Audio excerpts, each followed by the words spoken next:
Hi students, this is the continuation of standard input and output interface.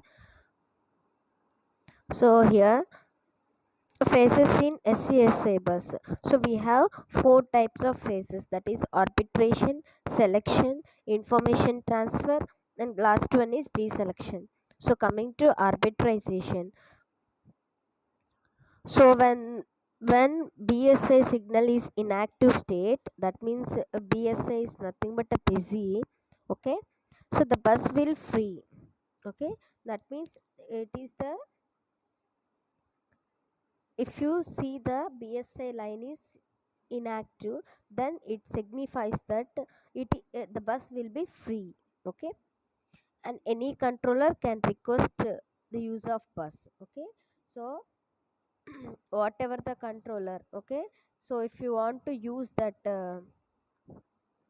anyone want to send a request to bus, now this is the time. Okay, that means the bus is free. Okay, so there is a possibility to send or to request the use of bus. Okay, coming to SCSA uses distributed arbitration scheme because each controller may generate request at the same time. Here we use it is a distribution arbitration concept. Why means at a time, at the same time we generate different types of requests. So each controller on the bus is assigned to a fixed priority. Okay, so at a time we send so many requests, some, that's why we specify some priorities to that request, so that priority is fixed.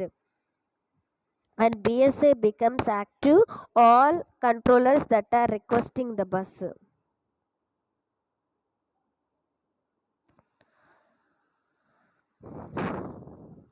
all controllers that are requesting must examines the data lines. That means now the process is started.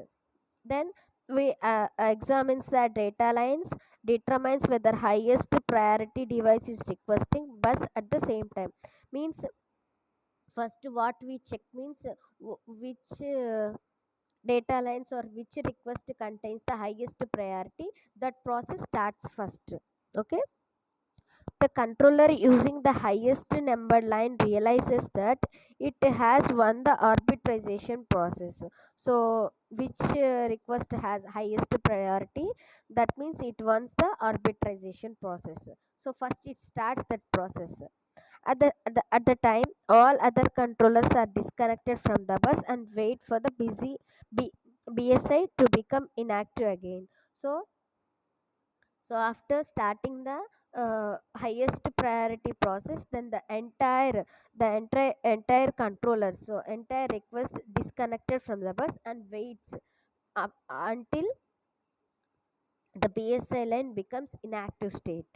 Okay, so arbitration and selection of SCI bus during 6 wins arbitration and selects device 2. So device 6 and device 2. Now first process starts device 2 and device 6, means this 2 contains highest priority. Coming to information transfer. So information transferred between two controllers may consist of commands from the initiator to the target and status responses the target to the initiator. After data transfer to or from the input and output device. So handshaking signal is used to control information transfer with the target controller taking the role of bus master. So here bus master plays a major role in order to transfer the information from one device to another device. Okay, coming to selection. Here device wins arbitration and assets BSY and DBC signals. So the select target controller responds by asserting BSY. This informs that connection that is required to be established. So after seeing this signal, then we we understand the connection is established. Okay, after, So compulsory enable the device, compulsory we disable the device also. Like that, if you have selection, automatically we have reselection also.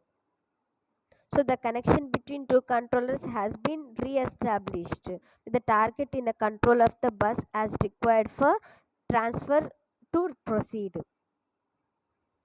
Coming to USB, so USB stands for universal serial bus. So we have three speed of operations, that is low speed, full speed, high speed. Okay, so low speed contains 1.5 mbps and full speed contains 12 mbps and high speed contains 480 mbps.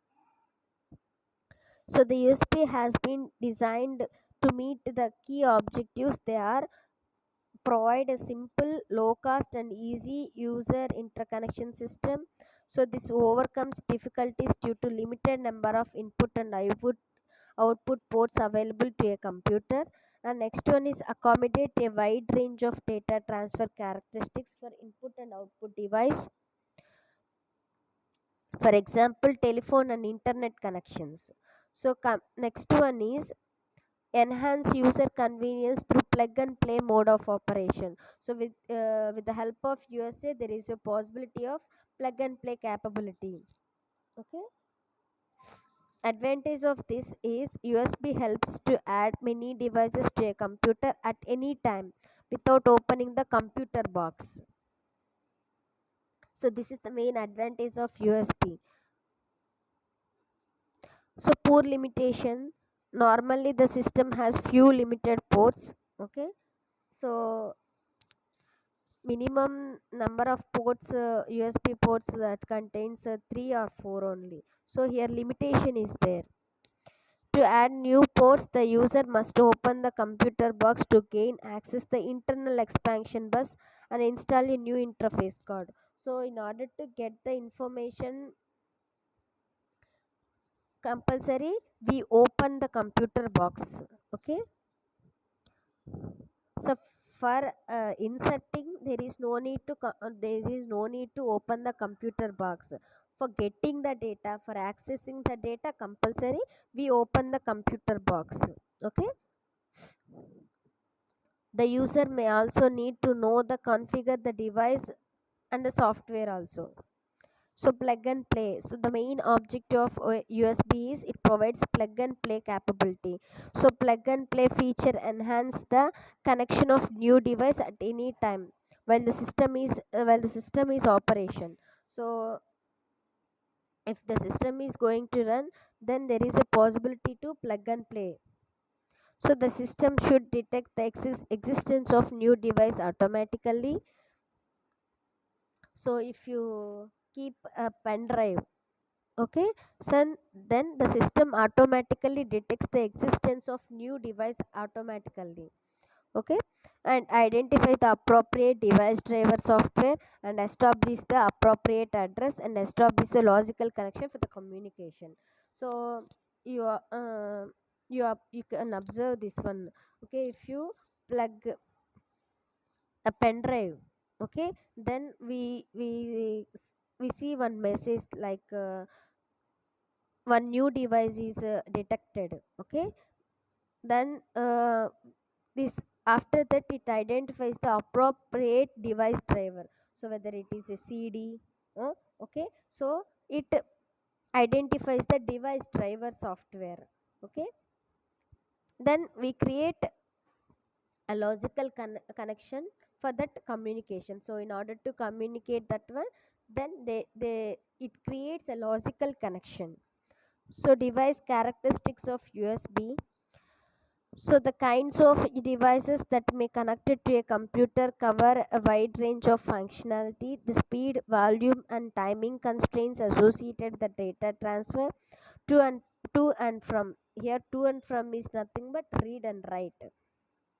So the devices varies significantly. If you take some examples like keyboard, microphone attached in a computer system internally or externally.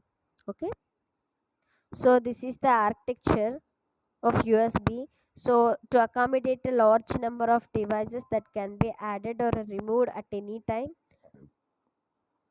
the USB has a tree structure. So this is the tree structure. This is the host computer, root hubs, okay, input and output device, okay. This is the main root hub. So each node of the tree has a device called as a hub. Hub acts as an intermediate controller point between the host and the input and output device.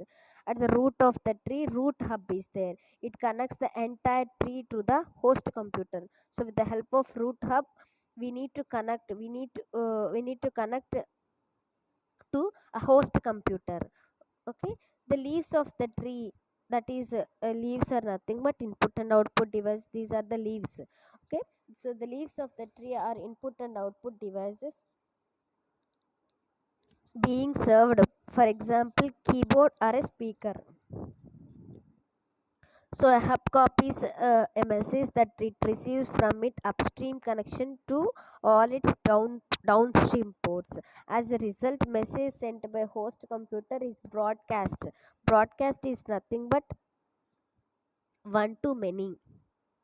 So if you send any request through root hub, it broadcasts that all data to all devices, okay, to all input and output devices, but only the ad- address devices will respond to that message.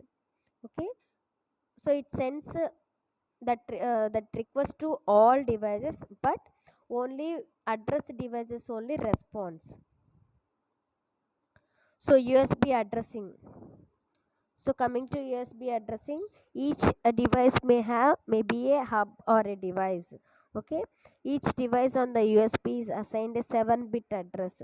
This address is the local of the USB tree, and it is not related to in any way address used to the processor bus. So this whatever the address it maintains, that is not related to the processor bus.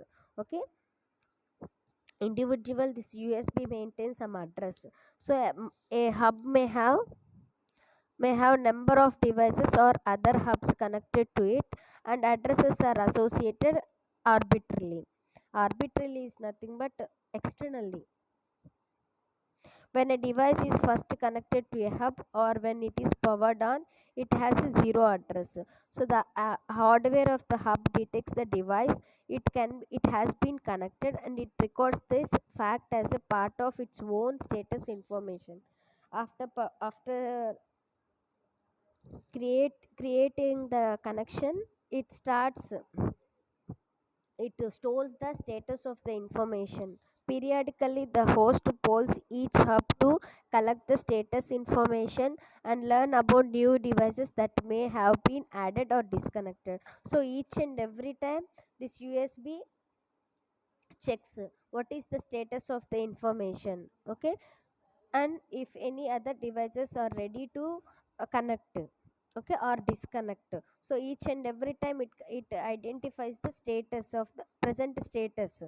Okay, when the host is informed that new device has been connected, it uses a sequence of commands, okay, to send a reset signal on the corresponding hub port.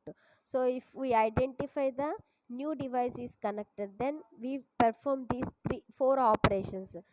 Okay, send a reset signal on the corresponding hub port, read information from the device about its capabilities, and send configuration information to the device, and assign the device unique USB address.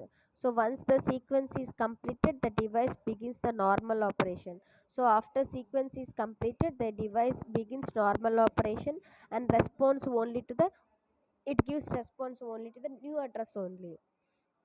Next, coming to USB portals, like in SCSA, here also some portals are there. Sorry, some protocols are there. So all information transferred over USB is organized in packets, the form of packets. Okay, a packet consists of one or more bytes of information. There are many types of packets that perform a variety of control functions. The information transferred on USB is divided into two broad categories, that is control and data.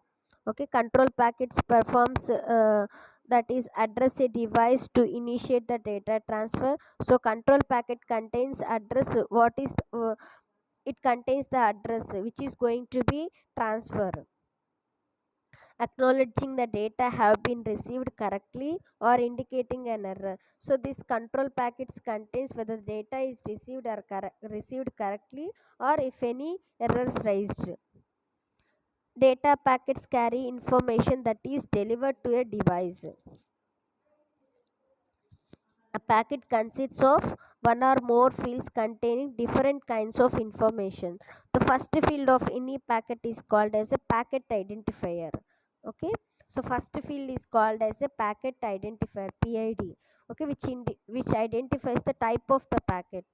Okay, so there are transmitted twice. The first time they are sent with the true values, and the second time with each bit is complemented.